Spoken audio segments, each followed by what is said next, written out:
शरणगाथा या व्याख्यानमालेमध्ये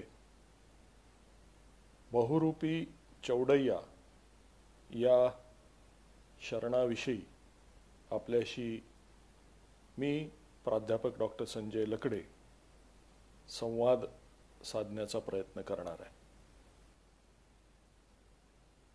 बहुरूपी चौडय्या यांच्याविषयी आज मला बोलायचं आहे. तर थोड्या वेगळ्या पद्धतीने आपल्याशी संवाद करावा या दृष्टीनं आपल्याशी संवादाला सुरुवात करतोय.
महाराष्ट्र बसव परिषद आणि लिंगायत या फेसबुक पेजच्या वतीनं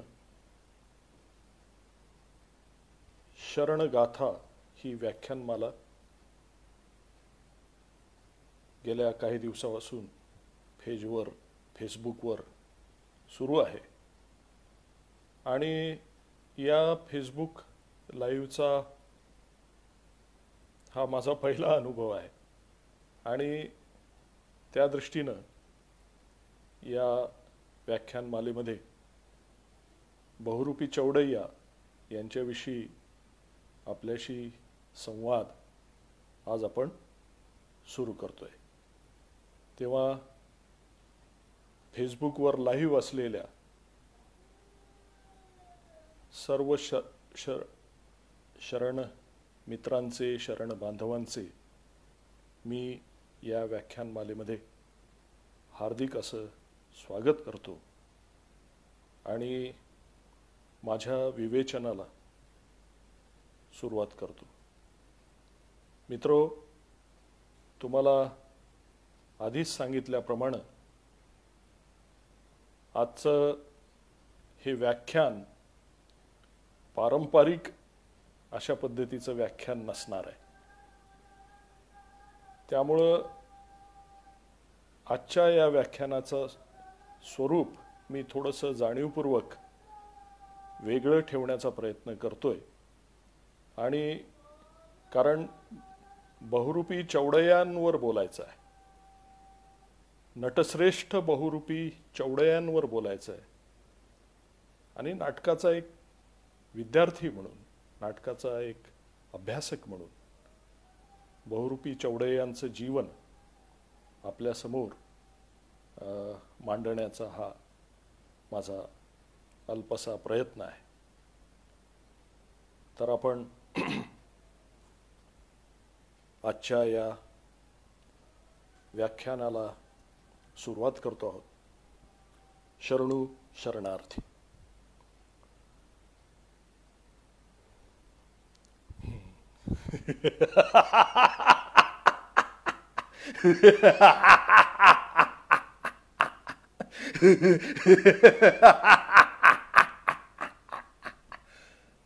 ओळखलत का मला?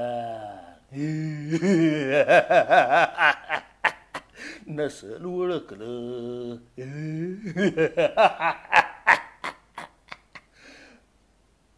म्या यम यम. चला तुम्हाला बोलावून आलोय. तुम्ही माणसं स्वतःला लय हुशार समजतात नव. आता आलोय तुम्हाला न्यायला.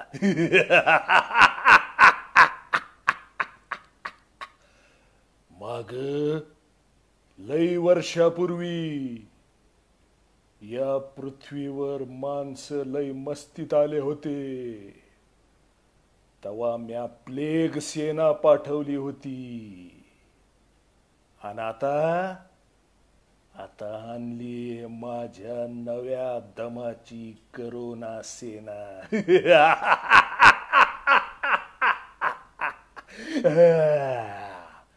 करोना सेना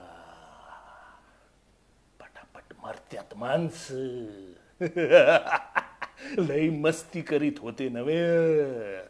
हे मोठमोठाले लग्न समारंभ, 10,000 लोकांच्या पंक्ती.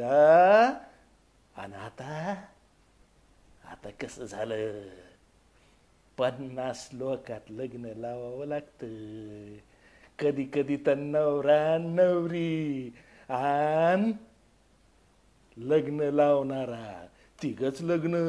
आता तर ऑनलाईन लग्न बी लागायले.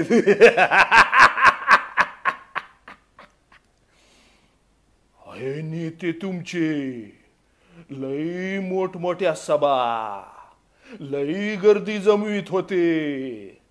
आता बसले का नाही घरात तोंडाला पट्ट्या लावून.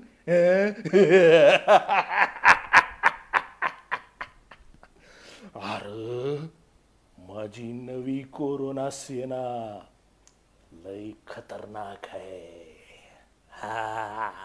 समध्या जगात लोकांची झोप उडवली तिनं. समधे घाबरून घरात बसले. आणि तुमचे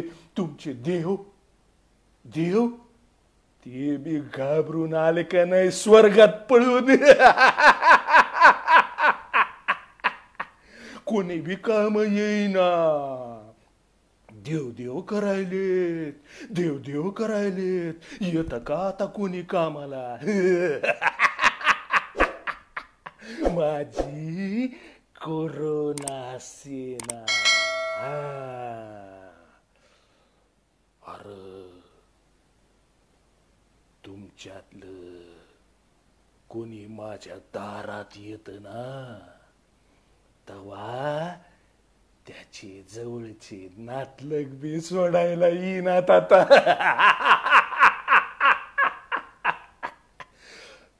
आता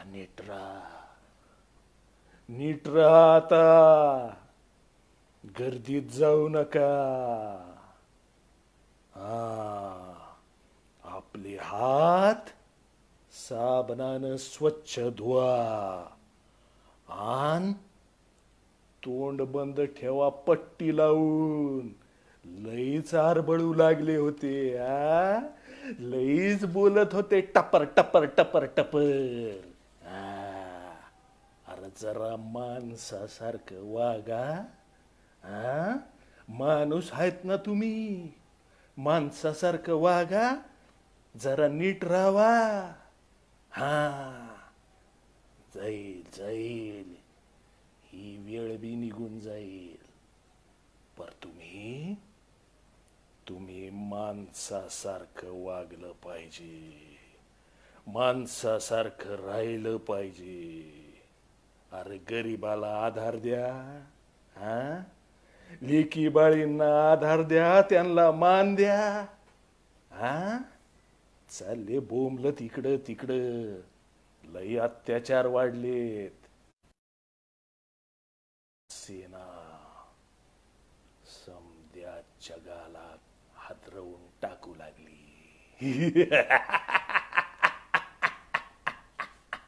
नीट राहावा, माणसासारखं राहावा, माणूस म्हणून राहावा.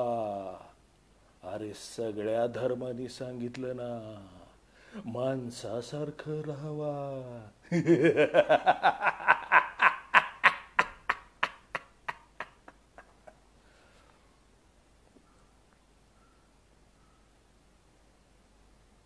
शरणू शरणार्थी.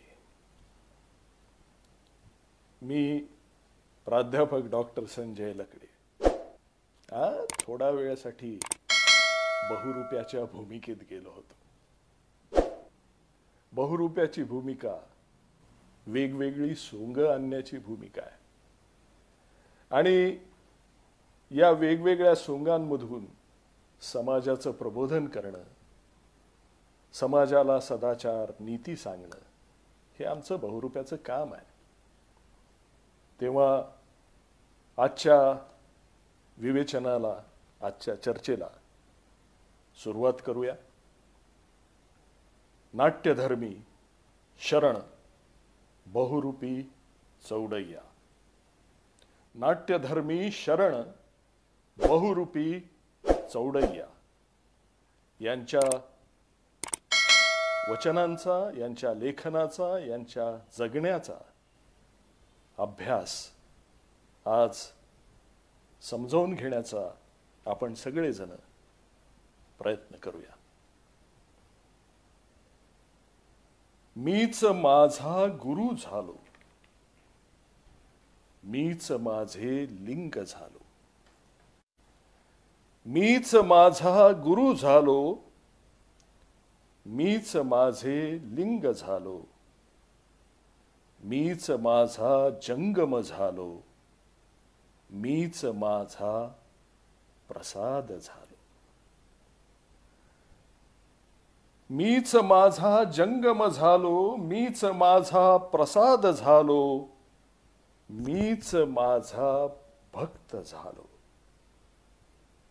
रेकण्ण प्रिय नागीनाथाचे ठिकाणी जे घडते आणि घडत नाही ते माहित होत नाही, ते माहित होत नाही.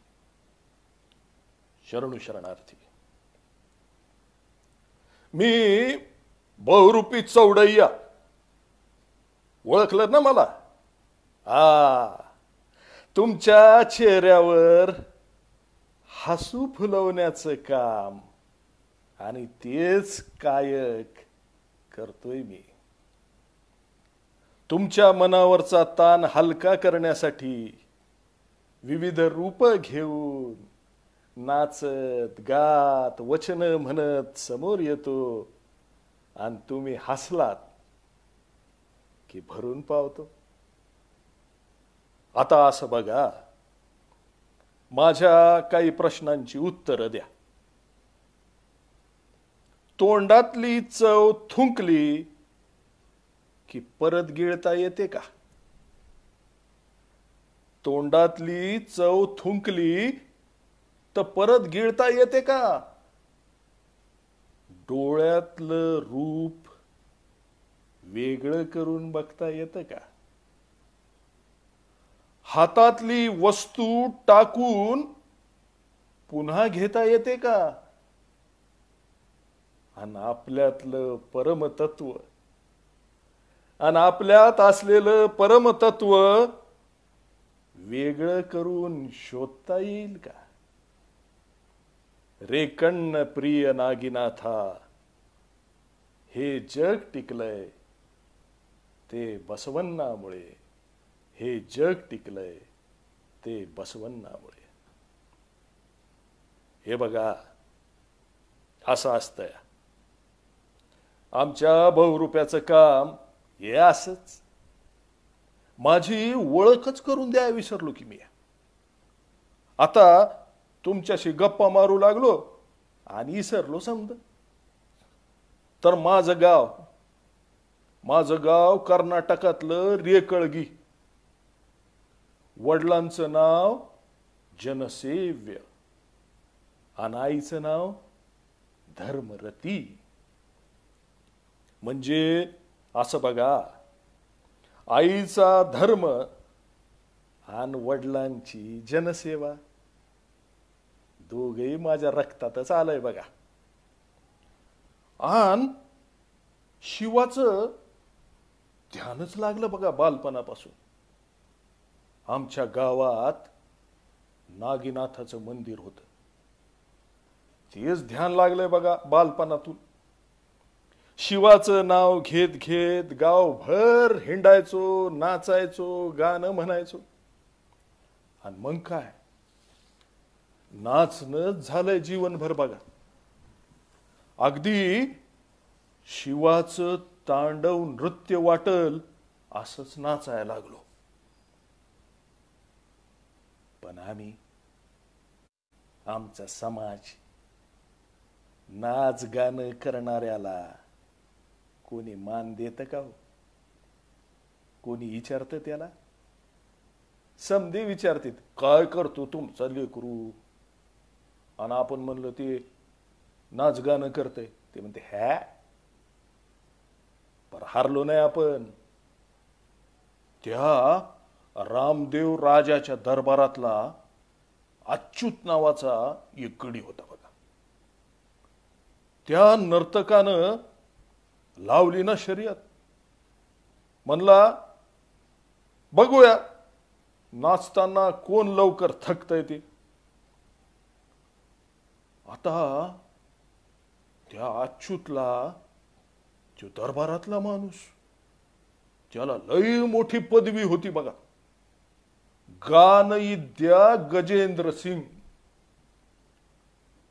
मी जरा बिचकत वय म्हणलं, घेतली शर्यत आणि लागली की ना शर्यत.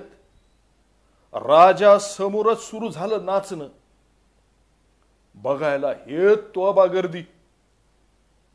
आता त्यो अच्युत, त्यो गडी शास्त्रीय का काय म्हणते ते शिकेल होता.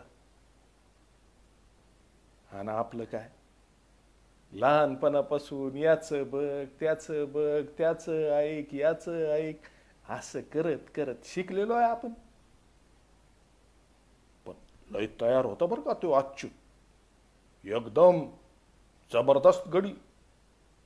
मग काय, घेतला आपण नागीनाथाचं नाव आणि झालं सुरू. गडी हळूहळू थकायला लागला ना. मग काय, जे नाचणं सुरू केलं म्हणता, त्यो गडी नाचू नाचू नाचू नाचू बेसूद पडला. तरी माझं नाचणं चालूच. शेवटी राजामध्ये पडला, त्यानं शर्यत थांबवली. त्या गर्दीनं मला खांद्यावर उचलून घेतलं. वारे वा, गड्यानं कुस्ती मारली, जणू काय चितपटच केलंय. असंच तो एक दुसरा गडी बी होता. त्याचं नाव यक्षनाथ. हा, यक्षनाथ नाव होतं त्याचं. त्याला बी असं चित करून टाकलं ना. मग समदे हरल्यावर लोक मला म्हणले, खरंच हरविलं का, खरंच हरविलं का? आता ते दरबारातले नामवंत गडी, मोठे लोक, आम्ही काय रस्त्यावरचे नट. आता हे कोणाला पटणार आहे का, कोणाला आवडणार आहे का? एका साध्या माणसानं दरबारातल्या माणसाला हरवलं. लोक काही बाई बोलू लागले. मग मी काय ठरवलं, हे गावच नको आपण. चला या गावाच्या बाहेरच जाऊया. निघालो गाव सोडून. फिरत फिरत फिरत फिरत आलो ना कल्याणला. आलो, तिथं बघितलं अनुभव मंडपात काही मंडळीशी बसवांना चर्चा करत होते. गेलो जवळ त्यांच्या. शरणू शरणार्थी. ते म्हणले बसा बसा बसा. सांगू लागले बसवांना, अरे वरची जात, खालची जात, गरीब श्रीमंत, बाई बुवा, असा काही भेद नसतोय बघा. आपण सगळे त्या शिवाचे लेकर आहेत. हा, त्या शिवाच्या लेकरावानी राहावा की. वाटलं, अरे हे बरोबर सापडलं गड्या आपल्याला ठिकाण. मग काय ठरवलं आता तिथंच राहायचं म्हणून. बसवण्णाचेच पाय धरले आणि म्हणलं बसवण्णाच आपले मायबाप. आता अंगात कला होतीच, गाणं होतच, नाचणं होतच. आता म्हणलं हे गाणं नाचणं हीच आपली सेवा, हेच आपलं कायक. समद्यांना खुश करून टाकूया. कोणी निंदा कोणी वंदा, समद्यांना खुश करणं हसवणं ह्योच आपला धंदा. कल्याण नगरीत फिरायला सुरुवात केली. वेगवेगळी रूप घ्यायचो. इकडं महाराष्ट्रात नाही का रायरन फिरत्यात तसंच गाणं म्हणायचं, नाचायचं, लोक खुश व्हायचे, तेच आपलं काय. दिवस डुबल्यावर महामनीत जायचं बसवण्णांच्या घरी, बसवण्णाच्या पायावर डोकं ठेवायचं. हळूहळू म्या बी लिहायला सुरुवात केली. मला स्पर्श करून देवा गुरु शुद्ध झाला. मला स्पर्श करून देवा गुरु शुद्ध झाला. मला स्पर्श करून देवा लिंग शुद्ध झाले. मला स्पर्श करून देवा जंगम शुद्ध झाला. मला स्पर्श करून देवा प्रसाद शुद्ध झाला.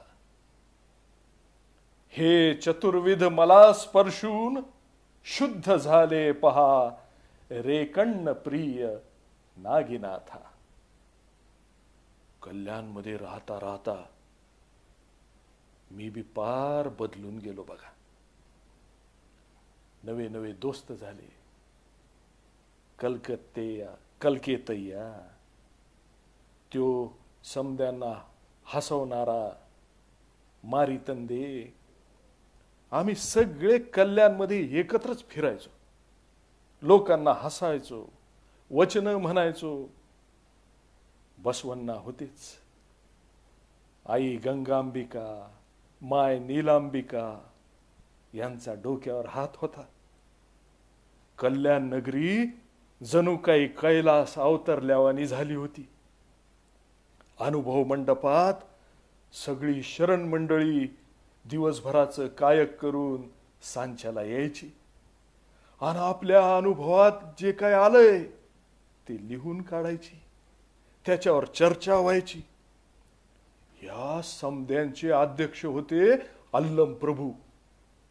काय मोठा माणूस म्हणून सांगू. त्याची मृदंगावरची थाप काही औरच होती. पाय असे थरथर सुरू व्हायचे. मग एकीकडं हरळय्या बसलेले, एकीकडं कक्कय्या बसलेले, एकीकडं ते माची देव बसलेले, अक्क महादेवी, आंबिगर चौडय्या, आपली गंगांबिका आई, नीलांबिका माय, समदेश शरण आणि बसवण्णा महामंत्री होते. पण वरच्या जागेवर बसायचे नाहीत बरं. आमच्या समद्यासोबत बसायचे. समद्याशी गप्पा हाणायचे. समद्यांची वचनं समजून घ्यायची. असं सगळं चाललेलं होतं. मी बी वचन लिहायला सुरुवात केली आणि दाखवलं समद्यांना मी लिहिलेलं वचन. म्हणलं आपला धंदा बहुरूप्याचा. मग लिहिलं वचन. येऊनी बहुरूपामधी अविरत खेळ खेळत. येऊनी बहुरूपामधी अविरत खेळ खेळत. येतील त्यांना करीत प्रसन्न. ज्यांना त्यांना गोंजारत. मी येईल ते पत्करले रेकण्ण प्रिय नागीनाथामधी.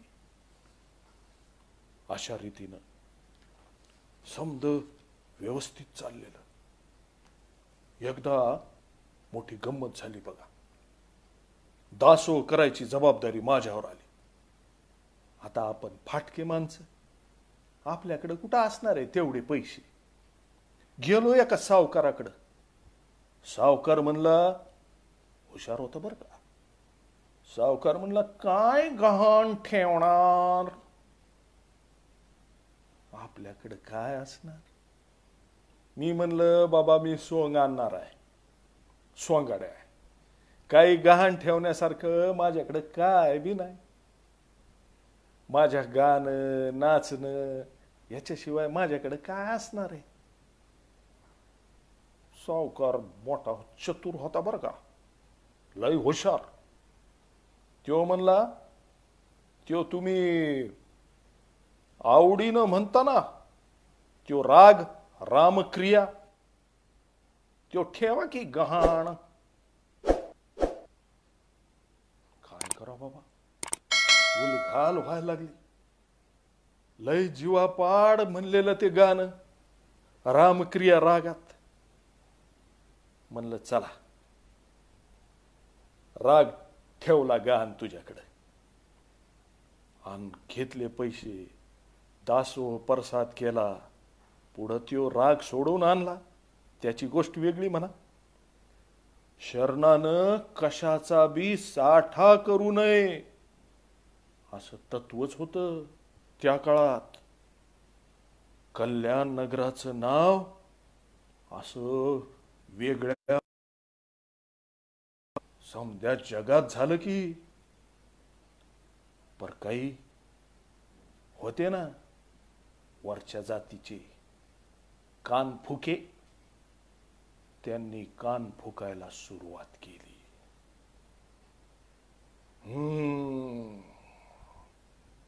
त्यांना बसवण्णाचं नाव मोठं होतंय हे काय आवडना ना. ते फुसफुस फुसफुस खुसफुस खुसफुस करायला लागले. त्यांना वाटायला लागलं, हा बसवण्णाचा आता मोठा होतो का काय. त्यांनी काय केलं, बिज्जळ राजाचे कान फुकायला सुरुवात केली. ते बघा, ते बघा, अहो धर्म बुडू लागलाय. ते बघा, ते गाणं म्हणत हिंडतात, वचनच करतात. अहो त्या बसवण्णांनी आपल्या मंदिराला दिलेला निधी बंद केला म्हणे. अशी कान फुके सुरू झाली बिज्जळ राजाच्या कानापाशी जाऊन. बसवण्णाला लय वाईट वाटायचं बघा. लय ते म्हणायचे, अरे सगळे माणसं शिवाची लेकरं आहेत, समदे समान आहोत, कोण उच्च कोण नीच रे. पण त्या कान फुक्याला पटत नव्हतं.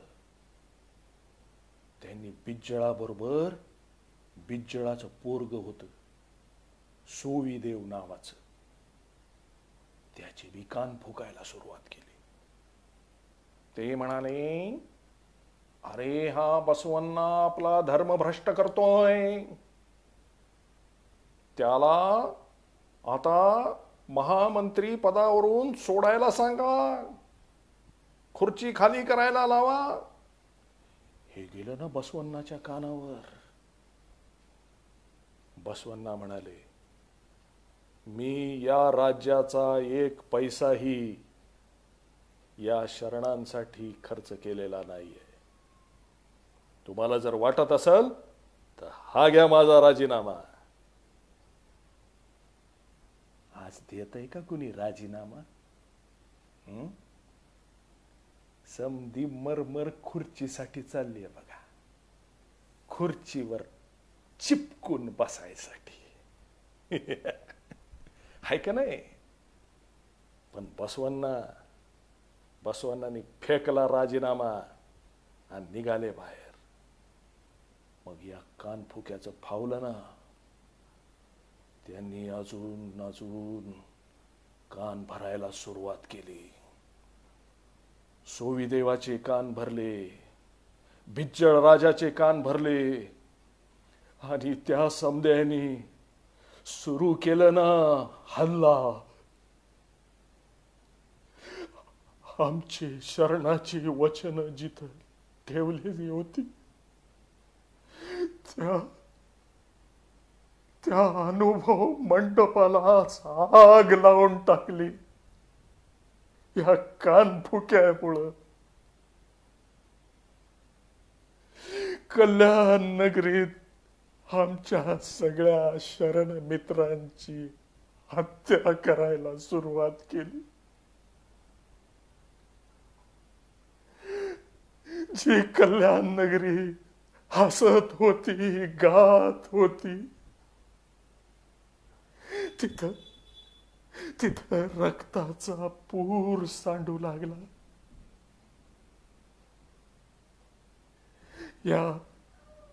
या कल्याण नगरीचं इस्कोट करायचा ठरवला या कानफुक्याने. आणि बघा, या कल्याण नगरीत जे नवं जीवन फुलत होत ते या कानफुक्याने कुचकरून टाकलं. बघा, बसवण्णांनी काय केलं, काय केलं होतं आमच्या शरणांनी. आमचा काय गुन्हा होता. बसवण्णांनी हरळय्याच्या पोराचं लग्न त्या सुविदेवाच्या पोरीशी लावलं. ते म्हणाले जात पात काही नसती, कोणाचा वेगळा धर्म नसतो, सगळी माणसं समान असतात. या कानफुक्यांना पटलं नाही. समधा इस्कोट करून टाकला. बसवण्णा हे बघू शकले नाहीत. ते गेले आपल्या कुडल संगमनाथापाशी निघून, कल्याण नगरी सोडून. बसवण्णाच गेले म्हणल्यावर या कल्याण नगरीत आता काय राहिलं सांगा. हा, काय राहिलं. पाचा बरोबर खेळ खेळला, पाचा बरोबर खेळ खेळला, शिवाशी संग केला. मी तू पणाचा भेद पुसला,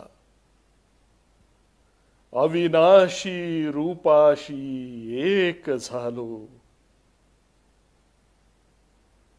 खेळ संपला होता,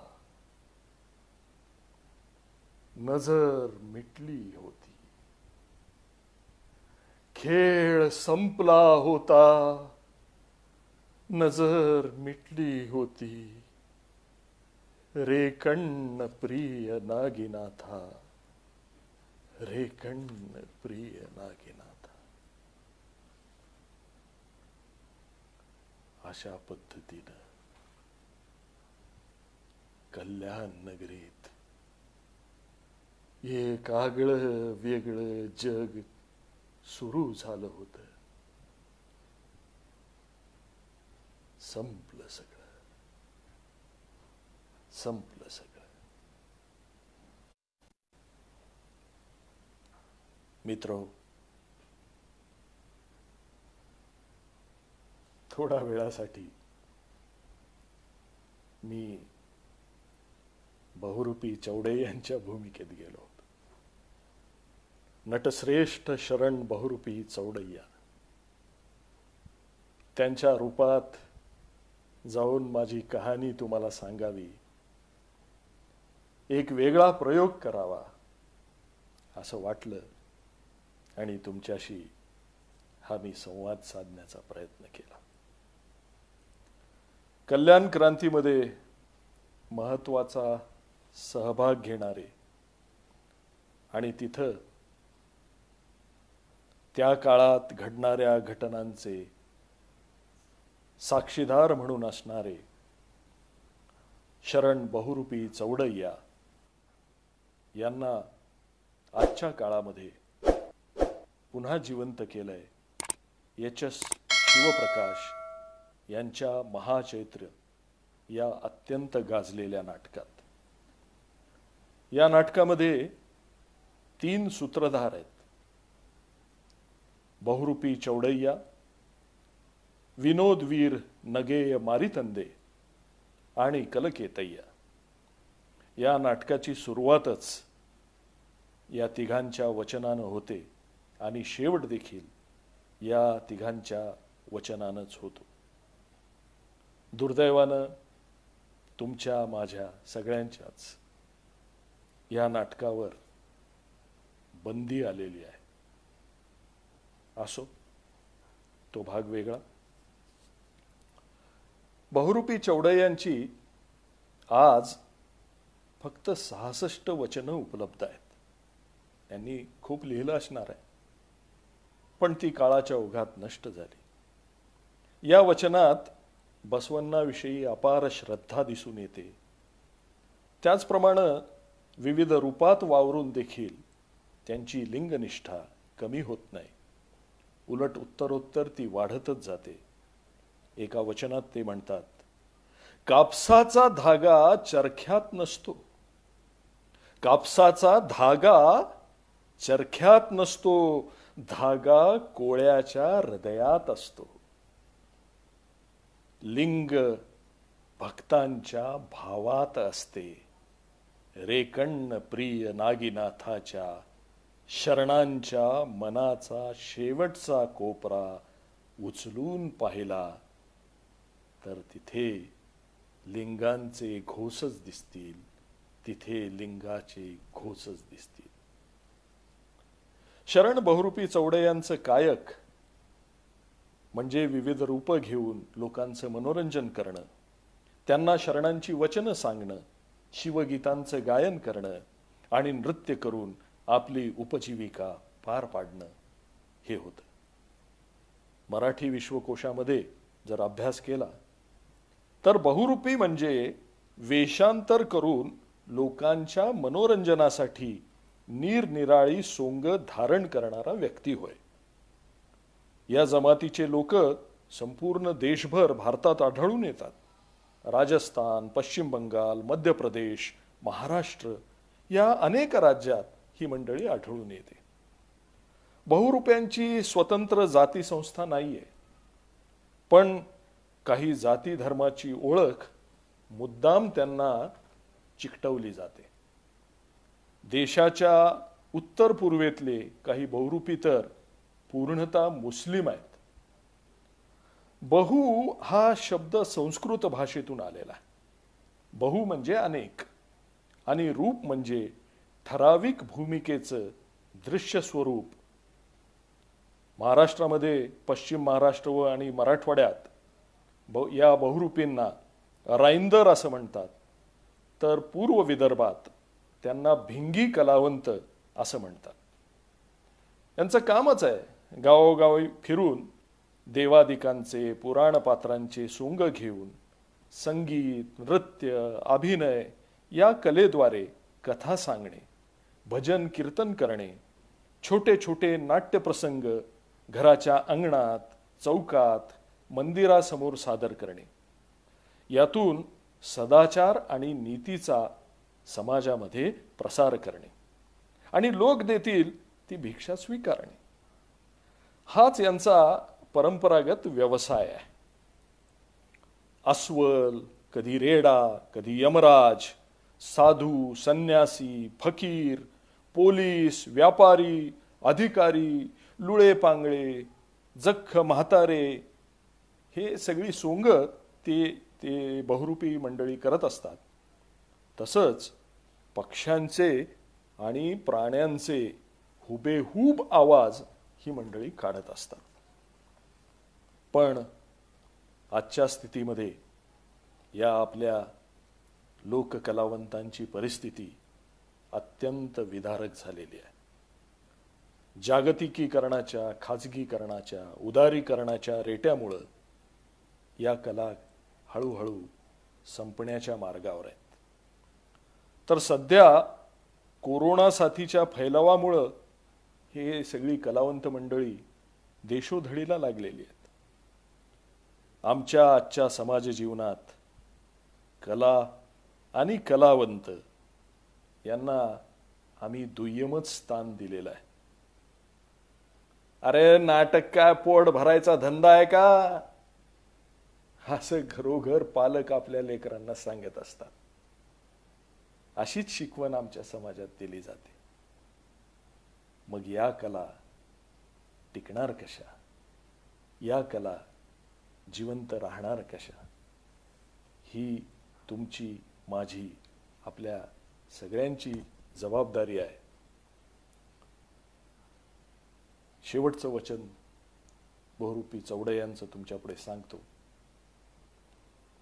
देवा कुठवर आले बहुरूप, देवा कुठवर आले बहुरूप, बहुरूप इथले कुठे लोपले, बहुरूप इथले कुठे लोपले, रेकण्ण प्रिय नागिनाथा, बसवण्ण कृपेने अजूनही जग सगळे वाचले, अजूनही जग सगळे वाचले.